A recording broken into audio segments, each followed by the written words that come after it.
नमस्कार। चलिए सीधे बात करते हैं यूजीसी नेट दिसंबर 2025 कॉमर्स के पेपर की। आज हम इस पेपर का एक रणनीतिक विश्लेषण करने वाले हैं। मतलब हम इसकी परतें खोलकर यह समझेंगे कि आखिर इस बार परीक्षक क्या सोच रहे थे, सवाल कैसे बनाए गए और कामयाबी की असली चाबी कहाँ छिपी थी। तो सबसे बड़ा सवाल यही उठता है कि ये जो पेपर था, ये असल में किस चीज़ का टेस्ट था? क्या ये सिर्फ किताबी ज्ञान का इम्तिहान था या फिर ये एक स्ट्रैटेजी का भी खेल था? देखिए, बात सिर्फ ये नहीं है कि क्या पूछा गया, बल्कि ये समझना ज़्यादा ज़रूरी है कि सवालों को कैसे बुना गया था। यही वो फ़र्क था जिसने टॉपर्स को बाकियों से अलग किया। तो सबसे पहली और सीधी बात, पेपर का लेवल आसान बिल्कुल नहीं था। ये मॉडरेट से डिफ़िकल्ट की कैटेगरी में था। इसका सीधा सा मतलब ये है कि सीधे सपाट सवाल कम थे और कॉन्सेप्ट्स की गहरी समझ को परखा जा रहा था। अब ये रटने वालों का खेल नहीं रहा। ये उन लोगों के लिए था जो जानते हैं किसी चीज़ के पीछे का क्यों और कैसे क्या है। तो आज हम इस पेपर को इन 5 हिस्सों में समझेंगे। सबसे पहले पेपर का ओवरऑल ब्लूप्रिंट क्या था, फिर अकाउंटिंग और फाइनेंस में गहराई से उतरेंगे, उसके बाद कानून और टैक्स के सवालों को नेविगेट करेंगे, फिर देखेंगे कि ग्लोबल बिजनेस और बैंकिंग में क्या नए ट्रेंड्स थे, और हाँ, सबसे आखिर में अगली तैयारी के लिए हमारे स्ट्रेटेजिक टेकअवेज क्या होने चाहिए। तो चलिए शुरू करते हैं पहले हिस्से से, यानी ओवरऑल एग्जाम ब्लूप्रिंट से। इस बार का जो सबसे बड़ा बदलाव था वो था कॉन्सेप्चुअल सवालों की तरफ झुकाव। मतलब सिर्फ डेफिनेशन याद कर लेने से काम नहीं चलने वाला था।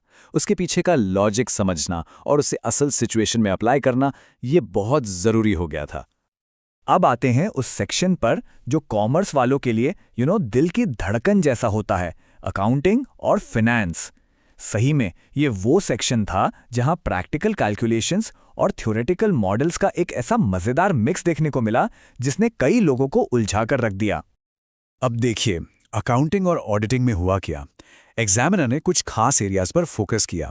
एक तरफ रेशियो एनालिसिस में करंट और डेट इक्विटी रेशियो की कैलकुलेशन दी जिससे स्पीड चेक हो, तो दूसरी तरफ इंडीएस और आईएफआरएस के बीच जो बारीक सा फर्क है उस पर सवाल पूछकर नॉलेज की गहराई को परखा गया। और हाँ, पार्टनरशिप में सैक्रिफाइसिंग रेशियो की कैलकुलेशन भी इसी गेम का हिस्सा थी। और मजे की बात यह थी कि इंडीएस और आईएफआरएस की सिर्फ फुल फॉर्म नहीं पूछी गई।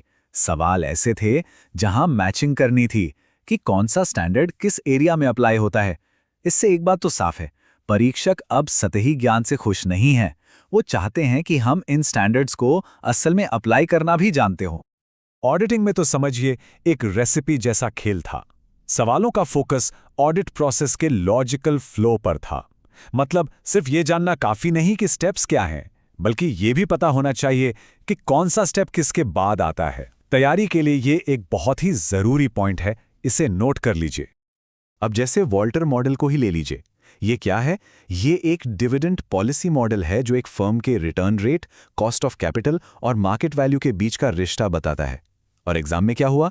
यहां से सीधे सीधे एप्लीकेशन बेस्ड सवाल पूछे गए, ये टेस्ट करने के लिए कि कोई सिर्फ थ्योरी रट कर आया है या उसे इस्तेमाल करना भी जानता है। और ये ट्रेंड ये सिर्फ एक जगह नहीं था, फाइनेंस और इकोनॉमिक्स में भी यही कहानी चल रही थी। चाहे वो मोदिग्लियानी मिलर अप्रोच हो या डब्ल्यूएसीसी की कैलकुलेशन या फिर ओलिगोपोली का वो किंक्ड डिमांड कर्व, हर सवाल के पीछे एक ही मकसद था, क्या इन मॉडल्स और थ्योरीज के पीछे की एनालिटिकल सोच को पकड़ा जा सकता है। चलिए अब जरा गियर बदलते हैं और उस सेक्शन पर चलते हैं जहां प्रिसिजन यानी सटीकता ही सब कुछ है, लॉ और टैक्स। ये सेक्शन सिर्फ जानकारी का नहीं बल्कि मेमोरी और घटनाओं के सही क्रम को समझने का भी एक बड़ा टेस्ट था। इनकम टैक्स में तो फोकस बिल्कुल साफ था। करीब 50% सवाल सीधे सीधे सेक्शन 80C से 80U की कटौती से थे, और जीएसटी से जुड़े सवाल डायरेक्ट नहीं थे, वो एक पैसेज पर बेस्ड थे जिसमें प्लेस ऑफ सप्लाई पर जोर दिया गया था। ये कॉम्प्रिहेंशन स्किल्स को परखने का एक बहुत ही स्मार्ट तरीका था। बिजनेस लॉ में एक सवाल ऐसा था जिसने कई लोगों को फंसा दिया, कानूनों के लागू होने का क्रोनोलॉजिकल ऑर्डर। कॉन्ट्रैक्ट एक्ट 1872, फिर कंपनीज एक्ट 2013 और उसके बाद जीएसटी एक्ट 2017। ये दिखाता है कि अब सिर्फ क्या जानना काफी नहीं है, कब हुआ ये भी उतना ही जरूरी हो गया है। अच्छा, तो हमारा अगला पड़ाव है ग्लोबल बिजनेस और बैंकिंग।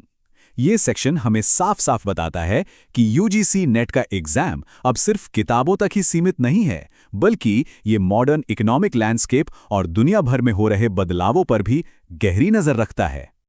इंटरनेशनल ट्रेड में इकोनॉमिक इंटीग्रेशन के स्टेजेस पर सवाल पूछे गए। यहां सिर्फ नाम याद रखने से काम नहीं चलने वाला था, पूरी कहानी समझनी थी कि कैसे देश फ्री ट्रेड एरिया से शुरू करते हैं, फिर कस्टम्स यूनियन बनाते हैं और आखिर में कॉमन मार्केट तक पहुंचते हैं। ये एक प्रोसेस है, सिर्फ शब्द नहीं। इसी तरह WTO, IMF और वर्ल्ड बैंक जैसी बड़ी संस्थाओं पर भी सवाल थे। और देखिए, यहाँ भी खेल सिर्फ उनके काम तक सीमित नहीं था, उनकी स्थापना के क्रम पर भी ध्यान दिया गया था। मतलब हिस्ट्री और इकोनॉमिक्स का एक बहुत ही दिलचस्प कॉम्बिनेशन था ये। और अगर किसी को भी शक था कि ये परीक्षा कितनी अपडेटेड है, तो बैंकिंग के सवालों ने वो शक दूर कर दिया होगा। बेसल 3 नॉर्म्स और RBI के लेटेस्ट डिजिटल इनिशिएटिव्स जैसे कि डिजिटल रुपी, इन पर सवाल पूछे गए। ये एक साफ इशारा है, अगर कोई इकोनॉमिक न्यूज़ पर नज़र नहीं रखता तो वो पीछे छूट सकता है। तो इतनी सारी बातें हमने की, इस पूरे पेपर को समझा, लेकिन इसका निचोड़ क्या है? समस्याओं को तो हमने देख लिया, अब समाधान की बात करते हैं। चलिए, अब आते हैं सबसे काम की बात पर कि सारी जानकारी का इस्तेमाल करके अगले एग्जाम की तैयारी कैसे की जाए। तो कामयाबी का मंत्र क्या है? चलिए एक एक करके देखते हैं। पहला, रटना छोड़कर कॉन्सेप्ट्स को समझना शुरू करना होगा। दूसरा, फाइनेंस और इकोनॉमिक्स मॉडल्स का सिर्फ सिद्धांत नहीं, उनका एप्लीकेशन सीखना होगा। तीसरा, कानूनों और घटनाओं की एक टाइमलाइन दिमाग में बनानी होगी। चौथा, GST और डिजिटल रूपी जैसे आज के टॉपिक्स पर मजबूत पकड़ बनानी होगी। और पांचवा, IND IAS बनाम IFRS जैसी तुलनाओं में एकदम सटीक होना।